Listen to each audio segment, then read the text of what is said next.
नमस्कार, श्री स्वामी समर्थ. तुम्हाला देखील पित्त होत असेल तर हा व्हिडिओ अवश्य पहा. पित्त होण्याची कारणे कोणती?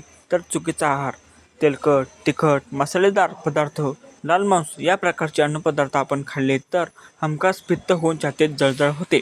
अपेयपान. आयुर्वेदामध्ये अपेयपान वर्ज्य सांगितले आहे. चहा, कॉफी, अल्कोहोल, निकोटीनयुक्त पदार्थ म्हणजेच दारू, सिगरेट सतत सेवन केल्यास पित्त वाढते.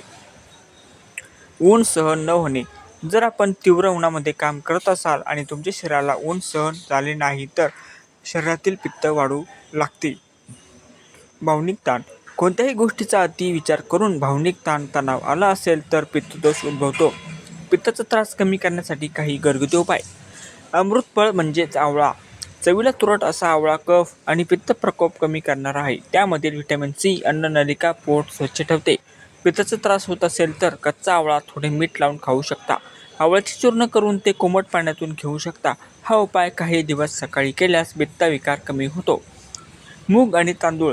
जर तुम्हाला पित्त झाल्याने भूक लागत नसेल किंवा जळजळ होत असल्याने काय खावं, कोणता आहार घ्यावा हे समजत नसेल तर मुगाचं साधं वरण आणि भात त्यावर तूप घालून काही दिवस घ्यावा. मूग पित्तशामक आहे. तसेच साधं मूग आणि तांदळाचा नीर डोसा देखील खाऊ शकता. तिखट मसालेदार पदार्थ खाणे टाळा. उष्ण आलं आणि रसदार लिंबू. आपल्या मनात येईल आलं उष्ण तिखट आहे, पण पूर्वीपासून आल्याचा पित्तशामक म्हणून वापर होतो. आल्यातील तिखट पाचक रसाने वाढलेले आम्लपित्त कमी होते.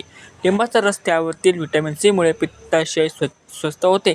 जेवणात आलं घ्यावं. तसंच आल्याचा तुकडा खिसून मीठ, लिंबाचा रस, किंचित साखर घालून हे सरबत चमच्याने थोडं थोडं पीत राहावं. कोकम. आमसूल किंवा कोकम काही घरामध्ये सहज उपलब्ध असते. त्यामध्ये देखील प्रचूर व्हिटॅमिन सी असते. कोकम सरबत किंवा आमसूल सेवन करून पित्त शांत होते. थंड दूध वाढलेली जळजळ कमी करते. थोडेसे थंड दूध किंचित साखर घालून प्यायल्यास पित्त कमी होते. छाती आणि पोटातील जळजळ थांबते. पिकलेलं केळं. केळ्यातून शरीराला खूप जास्त पोटॅशियम मिळतं. त्यामुळे केळ खाल्ल्यास पोटातील आम्ल निर्मितीची प्रक्रिया मंदावते. तसेच शरीरातील फायबर मिळते. ते पचन